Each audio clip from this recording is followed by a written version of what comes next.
네, 특별한 시그널을 분석하는 시간입니다. 용산의 시그널과 청와대의 시그널을 한번 알아볼 텐데요. 용심 청심, 전 대통령실 정무수석실 행정관 용심이 이승환, 전 청와대 선임행정관 청심이 여선웅 두 분 모셨습니다. 어서 오세요. 네, 반갑습니다. 네, 추석 연휴 좀 길게 쉬셨을 것 같은데 추석 민심 좀 잘 듣고 오셨습니까? 용심이부터.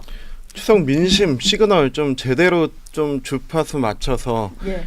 받았어야 되는데 자꾸 혼선이 생겨가지고 혼선이요? 제대로 된 이 전달이 안 되는 것 같아요. 보통 아무리 인기 가수가 무대에서 감동적인 노래 해도 추객이 등장해서 앞에서 오바이트 하면은 감동이고 뭐고 다 그것밖에 기억이 안 남잖아요. 네. 저는 이재명 대표가 이번에 그런 역할을 했다고 봅니다. 취객이었다. 네네, 횡포 부렸다고 보는데 우리가 지난주 뉴스만 살펴봐도 10년 만에 국군의 날 행사 굉장히 감동적으로 잘 진행됐죠. 그리고 대통령은 그 전에 유엔 가서 연설 감동적으로 하셨고 그리고 나서 국무총리는 시진핑 만나서 방한 문제 논의하고 그리고 지금 항저우에서는 우리나라 선수들이 지금 순위권에서 굉장히 열심히 잘 싸워주고 있는데 이 모든 게 이재명 대표로 다 묻혀버렸어요. 저는 이런 부분들이 추석 민심이 이렇다 저렇다 얘기하기 전에 더 이상 이 블랙홀 같은 방탄 정치를 언제까지 지켜봐야 하는가, 이 피로감이 굉장히 높았다 생각합니다. 추석 민심도 이재명 대표가 블랙홀처럼 잡아먹었다 이런 얘기인 것 같은데 네. 청심이가 좀 보시니까 어떠셨어요? 일단은 이때 바닥에 이제 바닥 민심 같은 경우에는 너무 물가가 너무 많이 올라서 그 민심이 굉장히 안 좋았다. 그리고 이제 지금 윤석열 정부가 경제를 망치고 있다. 뭐 이런 얘기 되게 많이 했던 것 같아요. 특히 이제 물가 같은 경우에는 최근에는 짜장면 같은 경우에는 7,000원, 뭐 우유값도 오르고 그리고 또 이제 이번 주부터인가요? 네. 서울 같은 경우에는 지하철 요금도 오르거든요. 예. 그러니까 이제 물가가 너무 오르고 내 주머니 사정은 그대로고 그래서 이 정부가 뭔가 뭐 하고 있는 거냐 이런 이야기가 하나 있고 또 하나는 아까 이제 이재명 대표 이야기를 하셨는데 이재명 대표를 추석 민심, 추석 뭐 밥상에 이제 올린 것은 정부 여당이죠. 계속 이제 거의 1년 반 동안 정부 여당은 뭐 하는 거 없이 계속 이재명 대표 뭐 몰아세우기만 하다가 예. 결국에는 추석 앞두고 이재명 대표 기각 구속영장 기각이라는 어떻게 보면은 민주당한테 호재인 걸 안겨줘서 국민의힘은 되게 안 좋았던 추석이지 않을까, 네, 이렇게 생각을 합니다. 정부 여당이 밥상에 올린 거는 뭐 맞긴 하죠. 시기가 그랬으니까. 그런데 뭐 민생 얘기를 하셨습니다만 그러다 보니까 이재명 대표도 단식 하고 이제 입원 치료를 하고 있는데 추석 당일에 바로 민생 영수회담 하자 이렇게 제안을 했더라고요. 이게 받아들이지 않을 걸 알면서 제안을 했을 거예요. 여기에 대해서 좀 어떻게 보셨습니까? 일단 민생 물가 얘기하셨는데 물가가 왜 안 잡히나 생각해봤더니 우리 정부는 통계 조작을 안 해서 그런 겁니다. 저는 그렇게 생각하고요. 그렇습니까? 네. 그래도 좀 잡혔으면 좋겠어요. 네, 그렇습니다. 네. 저는 이재명 대표의 가장 최근에 몇 가지 장면이 기억납니다. 체포동의안 국회 넘어오기 전에 병상에서 지령 내려서 부결시켜라 하면서 윽박 지르고 네. 그리고 두 번째 이제 판사 앞에 가서는 방어권을 행사하게 해달라 읍소하고 나와서는 이제 검찰을 압박하고 그리고 나서 대통령께 영수회담 하자고 한 건데 이 네 가지 장면에 과연 동의하시는 국민들이 얼마나 있을까 생각을 합니다. 그런데 민주당은 대통령에게 몇 번이고 영수회담을 제안했는데 단 한 번도 받아들여 주지 않는다라고 하고 있는데 그 전에 본인들의 모습을 먼저 되돌아봐야 됩니다. 우리가 22년 작년 5월 달에 대통령께서 첫 번째 국회 시정연설을 하시고 여야 대표 만찬을 제안하셨어요. 그런데 그때 민주당이 일정상의 문제로 거부했습니다. 그리고 그렇죠. 작년 10월에 대통령의 첫 예산안 시정연설이 있었습니다. 이때 민주당 어떻게 했죠? 이게 30년 동안 내려왔던 관행이고 우리 국회가 지켜온 그래도 입장은 다르지만 대통령의 연설에 함께 앉아서 경청해 주는 게 전통이었는데 민주당 보이콧했어요. 그냥 보이콧하고 이재명 대표 그리고 박홍근 원내대표 다 데리고 나가버렸어요. 그리고 그 전에 원래 국회의장단, 여야 원내대표단, 오부 요인 회담조차도 가지 않았어요. 네. 이거는 대통령으로서 굉장히 충격적이고 치욕적인 일이에요. 국회의 절반을 떼어듣고 연설을 하고 오셨다. 민주당이 했던 거 생각하셔야 됩니다. 그리고 지난 5월 달에 또 뭐 있었습니까? 민주당 출신인 김진표 국회의장이 여야 원내대표하고 상임위원장 같이 대통령 만나자고 하니까 대통령이 제가 국회로 갈게요라고 흔쾌히 얘기하셨는데 네. 민주당 자기들의 그냥 그 일정 문제로 또 거부해 버렸어요. 이렇게 협치의 상징과 가능했던 모든 순간들은 다 제껴두고 지금 이재명 대표가 대통령 만나자라고 하는 거는 100% 방탄입니다. 예. 그런 부분에 대해서 응할 일은 절대 없고 응할 필요도 없다. 저는 그렇게 생각합니다. 근데 지금 영수회담 제안이 벌써 보니까 이번에 한 것까지 치면 8차례나 제안을 했는데 뭐 1주년 취임 1주년 간담회에서도 뭔가 이런 식의 영수회담 제안 더 이상 안 할 것처럼 얘기를 하긴 했었거든요. 그런데 이제 추석 당일에 이 말을 던진 이유는 뭐라고 보십니까? 일단은 저는 이재명 대표 이번에 이제 이야기 영수회담 제안이 굉장히 되게 타이밍이 너무 좋았다 이렇게 조금 생각을 했거든요. 네. 그러니까 왜냐하면은 이걸 만약에 김기현 대표가 했으면은 전국 주도권이 약간 그래도 국민의힘한테 넘어가는데 이걸 또 한 번 이재명 대표가 먼저 선제적으로 하면서 그러니까 어쨌든 기각되고 나서 네. 병상에서 나의 관심은 오로지 민생이다 이걸 한번 보여준 것이고 또 하나는 지금 그 윤석열 대통령이 그 이재명 대표가 뭐 그 피의자 신분이어가지고 자기가 만나는 것은 잘못된 시그널을 줄 수 있다 뭐 이러면서 어쨌든 거부하고 있는데 예. 그 국정의 제일 파트너인 야당 대표를 인정하지 않는 모습, 불통의 모습, 또 야당과 협치하지 않으려는 이런 모습을 보여주려고 이제 영수회담을 제안한 것이죠. 그러니까 영수회담 제안한 게 사실은 성사되기가 뭐 쉽진 않거든요. 저희가 여당일 때, 그러니까 정부 여당일 때도 뭐 이렇게 1대1 영수회담은 이루어졌던 적이 별로 없었던 것 같아요. 없었던 것 같은데요. 네. 네. 그래서 이제 뭐 이게 이제 어쨌든 선언적인 조금 의미였는데 예. 이거를 어차피 만나는 게 어려운 건데 이거를 김기현 대표가 먼저 했으면은 주도권을 좀 가져가는 것인데 굉장히 조금 뭐 아쉽겠다 약간 이런 생각이 좀 근데 들더라고요. 사실 영수회담이라는 말이 이게 대통령이 여당 대표할 때 뭐 그런 네. 식으로 쓰던 표현이라 이제 사실상 틀린 말이잖아요. 대통령이 총재를 겸할 때 하던 거니까 네. 그런 거고요. 저는 근데 이재명 대표가 지금 영수회담을 하게 되면은 지금부터 주 3회 재판 출석해야 되는데 재판장에 뭐라고 얘기하겠어요? 나 대통령 만나러 가야 돼. 영수회담 해야 돼. 그래서 재판 못 나가. 영수회담 갔다 와서는 영수회담 후속 조치해야 돼. 그래서 재판 못 나가 라고 하면서 지금 협치를 하려고 야당 대표가 이렇게 대통령 만나고 애쓰고 있는데 어디 재판에 나오라고 하냐고 윽박을 지를 거예요. 그렇기 때문에 이거는 100% 방탄이라고 생각하고요. 네. 지금 얼마 전에 또 홍익표 원내대표가 하신 주옥 같은 말씀 있잖아요. 뭐죠? 우리 김기현 대표가 지적한 우리 황교안 대표가 문재인 대통령에게 영수회담 하자고 하니까 그거는 제왕적 총재 시절에나 있던 관행이지 문재인 정부는 다르다 하고 황교안 대표 한 번도 안 만나고 네. 뭐 오자회담하고 그랬잖아요. 예. 뭐 그런 모습하고 똑같다고 보고요. 그때는 황교안 대표는 방탄할 것도 없었는데도 안 만나지 않았습니까? 지금 근데 그 문재인 정부에서도 했던 여러 가지 이제 비교섭 단체 대표들까지 다 모으는 뭐 다자회담 형식으로 이재명 대표를 끼워서 보는 거에 대해서는 좀 어떻게 보세요? 거기에 응할 가능성이 좀 있다고 보십니까? 이재명 대표가 그러면 안 가려고 할 것 같은데요. 그러면은 또 1대1의 거부할 것 같은데요. 회담만. 예. 사실은 그런 제안도 못 할 것 같아요. 지금 이제 그냥 여야 대표 회담 먼저 지금 이제 받은 거잖아요. 영수회담 하니까 그 국민의힘에서 여야 대표 회담 먼저 하자고 했는데 차라리 지금 차장님께서 말씀하신 다른 당 대표까지 합쳐서 이렇게 해가지고 여당 대표와 야당 대표들 만나가지고 대통령이 만나서 민생 현안 이야기하는 거는 충분히 좀 어떻게 보면 의미 있는 일이고 민주당에서 검토해볼 만도 하다. 꼭 굳이 1대1 회담만 이렇게 고집할 건 아니다. 저는 이렇게 좀 생각을 합니다. 예. 근데 그것도 이제 제안을 안 하실 것 같아요.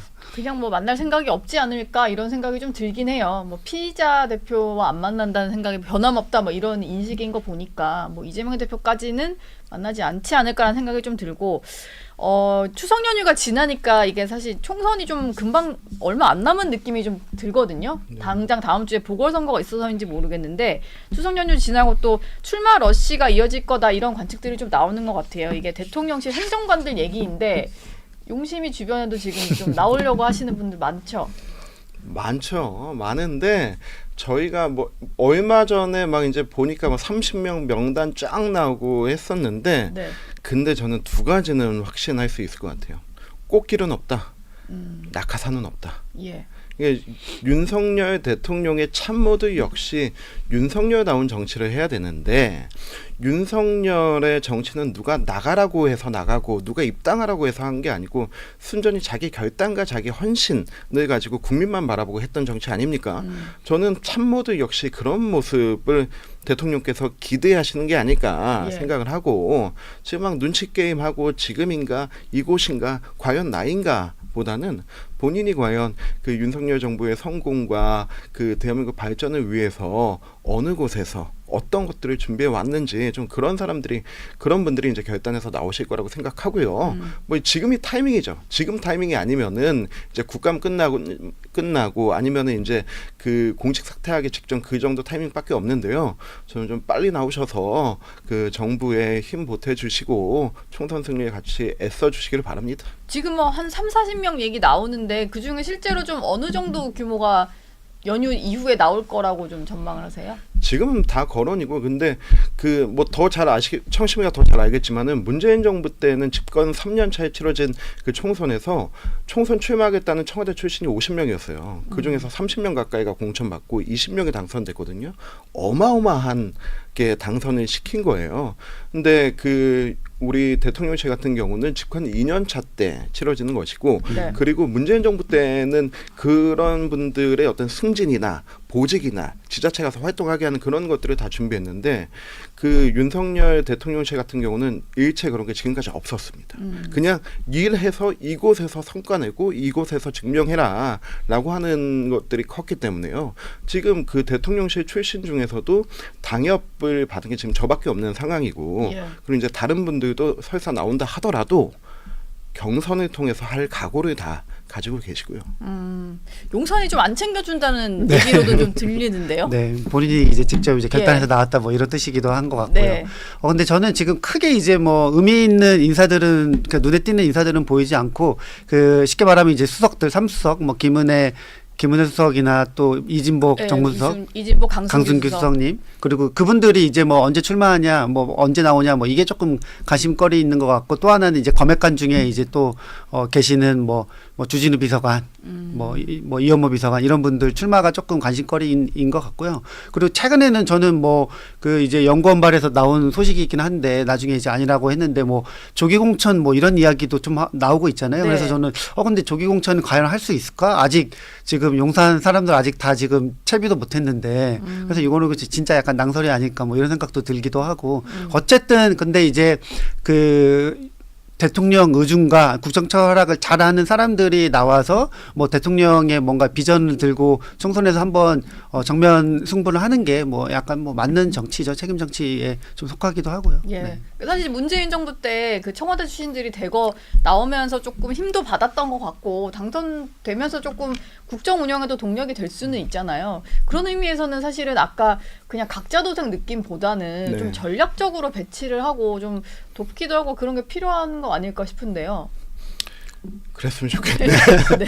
아니 근데 정말로 대통령께서는 정치에 대해서는 누가 하라고 해서 하는 게 아니고 자기 확신과 자기 결단이 있어야 된다 그렇게 보시기 때문에 이제 참모들이 이제 그걸 보여줄 때라고 생각하고 네. 지금 일부 언론에서는 그 대통령실 사람들이 너무 양지만 쫓는다 뭐 이런 지적들이 있거든요. 근데 지금 이름 거론되고 지역 거론되는 분들 같은 경우 보면 다 거기가 자기 연고지라서 거론이 되는 거예요.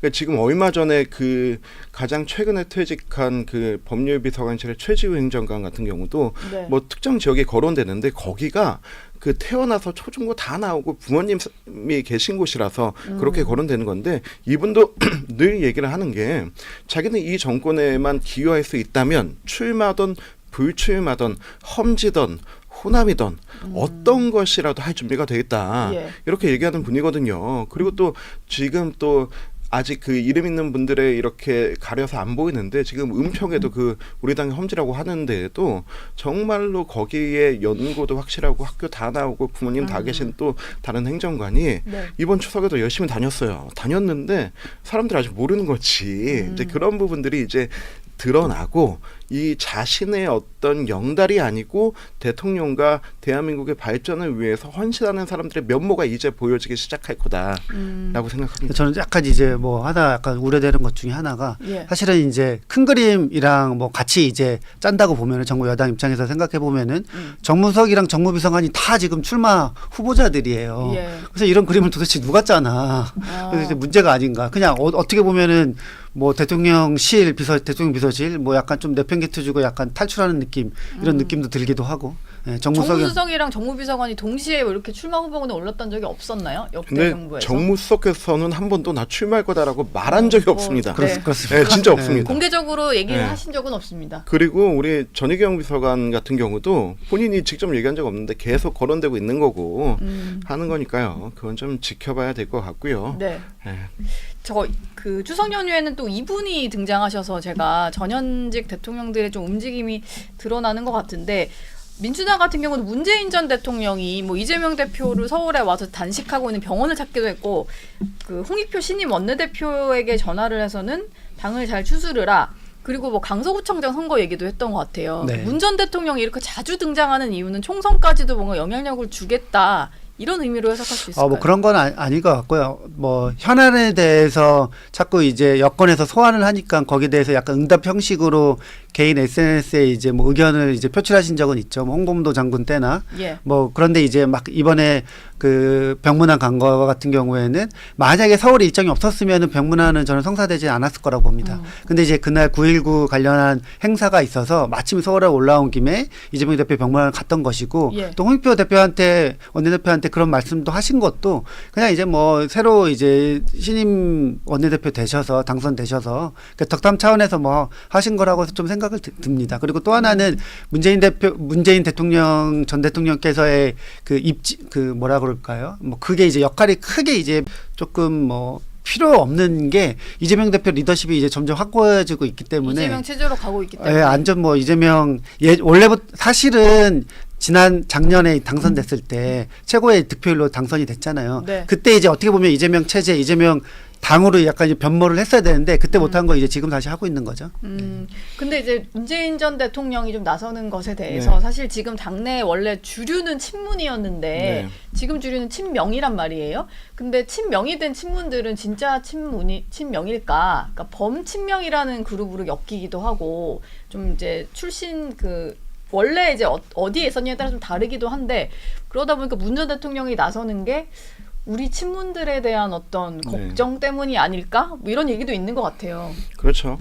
아니 저는 근데 전직 대통령이 뭐 정치 현안에 대해서 자기 의견을 밝힐 수도 있고 자기 지지해준 지지자들 좀 이렇게 다독일 수도 있다라고 생각하는데 예. 본인이 잊혀진 삶을 살겠다고 해놓고 자기 말과 모순되는 걸 보여주는 것.